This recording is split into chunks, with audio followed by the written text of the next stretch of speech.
तो आप लोग कैसे हो? आज हम चौथा वीडियो लेकर आया हूँ एनसीईआरटी के 6th क्लास का हिस्ट्री। इसमें है अतीत एक या अनेक। अतीत एक है या अनेक है, ये बता रहा है। क्या तुमसे इस पुस्तक के शीर्षक हमारे अतीत पर ध्यान दिया है? यहाँ अतीत शब्द का प्रयोग बहुवचन के रूप में किया जाता है। ऐसे इस तथ्य की और ध्यान दिलाने के लिए किया गया है। अलग अलग समूह के लोग के लिए इस अतीत के अलग अलग मायने थे। उदाहरण के लिए पशुपालकों अथवा कृषकों का जीवन राजाओं तथा रानियों के जीवन से तथा व्यापारियों का जीवन शिल्पकारियों के जीवन से अधिक भिन्नता था। तो क्या बता रहा है इसमें कि व्यापारियों का जो जीवन था वो राजा और रानियों से ज़्यादा भिन्न होते थे। व्यापारी होते थे कि एक महाद्वीप से दूसरे महाद्वीप जाते थे व्यापार करने के लिए। और क्या उनका यात्रा भी क्या था कि बहुत कठिनाई भरी होते थे। और क्या कि पशुपालकों में भी क्या होता अंतर होता था। और शुरू में जैसे हम पढ़े थे क्या है नीला कलर में दिख रहा है कि अतीत एक है या अनेक है। तो अतीत क्या है कि एक या अनेक नहीं। अतीत जो है जो बीती हुई जो समय है, जो समय हमें बैक में बीत गई है उसे हम अतीत कहते हैं। और शिल्पकारियों के जीवन से बहुत भिन्नता था। और जैसा हम आज भी देखते हैं कि उस समय भी देश के अलग अलग हिस्सों में लोग अलग अलग व्यवहारों और रीति रिवाजों का पालन करते थे।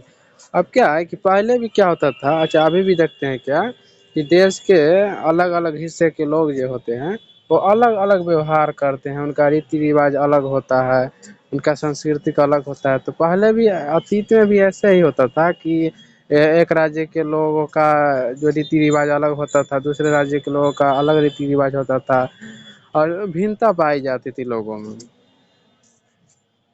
व्यवहारों और रीति रिवाजों का पालन करते थे। उदाहरण के लिए आज अंडमान द्वीप के अधिकांश लोग अपना भोजन मछलियां पकड़कर शिकार करके तथा फल फूल के संग्रह द्वारा प्राप्त करते हैं। जैसे क्या है कि अभी भी देखिए क्या है कि अंडमान द्वीप में जाइए तो क्या होता है कि वहाँ जो क्या है कि मछली ज़्यादा खाते हैं लोग। मछली में क्या है कि भोजन का प्रयोग ज़्यादा करते हैं। और क्या है कि उसको पकड़ के उसको मार करके खाते हैं और शिकार करके भी खाते हैं, जानवरों का शिकार करते हैं। और भी कोई मछली है चाहे कोई भी कीड़े मकोड़े हैं, सबको क्या है कि शिकार करके खाते हैं। और पहले भी क्या होता था, जैसे अभी भी क्या है कि केरल में चले जाइए तो केरल में क्या है कि गाढ़े चीज़ों को ज़्यादा खाया जाता है। अभी हम लोग दाल खाते हैं तो उधर क्या है कि गाढ़ा दाल बनाया जाता है, गाढ़ा चीज़ों को ज़्यादा खाता है और पत्तों पे ज़्यादा खाता है। वहाँ गर्मी ज़्यादा होती है केरल में, तो भिन्नता पाई जाती है। ये तो सही है कि एक जगह से दूसरे जगह आप जाइएगा तो क्या है कि भिन्नता देखने को मिलेगा। और विपरीत शहरों में रहने वाले लोग खाद्य आपूर्ति के लिए अन्य व्यक्तियों पर निर्भर करते हैं। इस तरह के भेदभाव में विद्यमान थे। अतीत में ये इस तरह के भेदभाव जो होते थे, विभिन्नता जो होते थे विद्यमान थी। इसके अतिरिक्त एक अन्य तरह का भेद है। उस समय शासक अपनी विजयों का लेखा जोखा रखते थे और यही कारण है कि हम उन शासकों तथा उनके द्वारा लड़ी जाने वाली लड़ाइयों के बारे में काफ़ी कुछ जानते हैं। जबकि शिकारी, मछुआरे, संग्राहक, कृषक अथवा पशुपालक जैसे आम आदमी प्रायः अपने कार्यों का लेखा जोखा नहीं रखते थे। अब क्या है कि जो राजा होते थे, जो बड़े बड़े लोग होते थे, जमींदार होते थे, वो क्या है कि अपना लेखा जोखा हिसाब जो होता था वो रखते थे। लेकिन जो कृषक होते थे, मछुआरे होते थे, शिकारी होते थे, संग्राहक होते थे, वो क्या पशुपालक होते थे, वो क्या है कि वो कोई हिसाब लेखा जोखा नहीं रखते थे। क्या कितना क्या हुआ, कितना का व्यापार किया, कितना नहीं किया, कितना खर्च हुआ नहीं हुआ, ये सब लेखा जोखा नहीं रखते थे। केवल कौन लेखा जोखा रखते थे? जो पहले के शासक होते थे, जो विजयी शासक होते थे, जो बड़े बड़े जमींदार लोग होते थे, वही रखते थे। हालांकि अभी भी इसके बारे में बहुत जानना शेष है। तिथियों का मतलब, तिथियों का मतलब क्या होता है? तिथि जो है डेट जो लिखा होता है, जैसे आज मान लीजिए कि 6 तारीख है तो 6 तारीख का मतलब क्या होता है कि आज के दिन को दर्शाता है, आज की समय को दर्शाता है।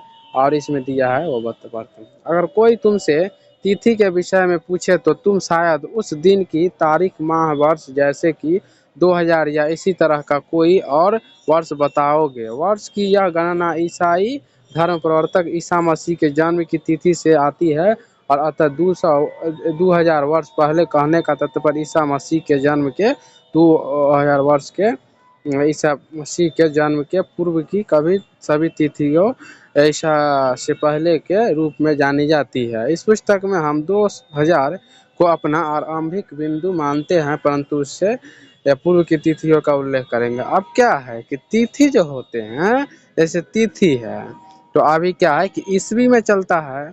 अब क्या है कि जब ईसा मसीह का जन्म हुआ था तो ईसा मसीह के जन्म के पहले के जो समय होते थे वो ईसा पूर्व होते थे, उसकी गिनती उल्टा होती थी। जैसे अभी क्या है कि 1 2 3 4 5 6 7 8 ऐसे गिनती करते हैं।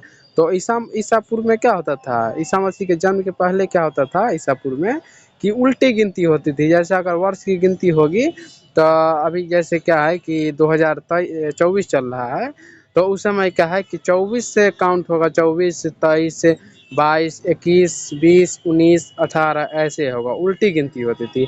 और जब ईसा मसीह का जन्म हो गया तो क्या है कि ईस्वी का स्थापना हुआ, उनके जन्म के बाद के समय को ईस्वी बोला गया, जैसे उस समय से अभी तक चला आ रहा है। तो अब ये भी कोई पूछेगा कि ईसा मसीह के जन्म का कितना दिन हो गए हैं, तो क्या है कि 2300 वर्ष हो गए, 2400 वर्ष हो गए हैं।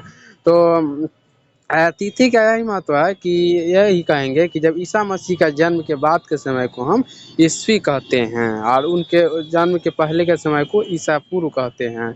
और क्या है कि तिथि का मतलब क्या होता है, दिन को दर्शाता है।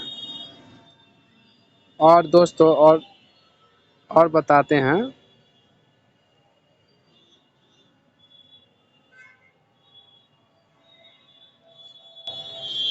जैसे इतिहास और तिथियां, अंग्रेजों में बीसी, हिंदू में ईसा पूर्व का तात्पर्य बिफोर क्राइस्ट ईसा पूर्व होता है।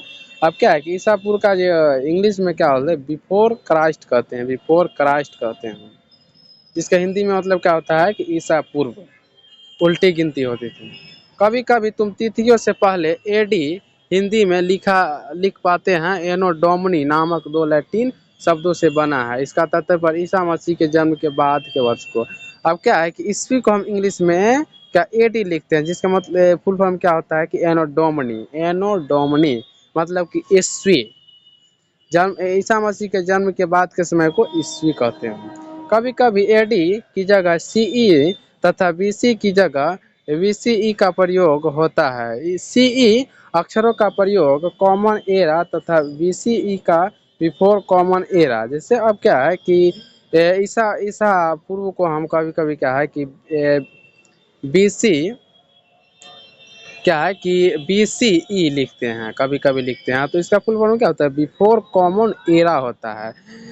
हम शब्दों का प्रयोग इसलिए करते हैं क्योंकि विश्व में अधिकांश देशों में अब इस कैलेंडर का प्रयोग सामान्य हो गया है और भारत में तिथियों के इस रूप का प्रयोग लगभग 2 वर्ष पूर्व आरंभ हुआ था। अब क्या है कि इस तिथियों का जो आरंभ होता था 2000 ईसा पूर्व पहले हुआ था।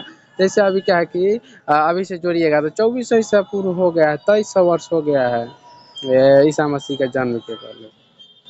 अब कभी कभी अंग्रेजी के बीपी अक्षरों का प्रयोग होता है, जिसका तात्पर्य बिफोर, प्रोजेक्ट, प्रेजेंट, वर्तमान से है।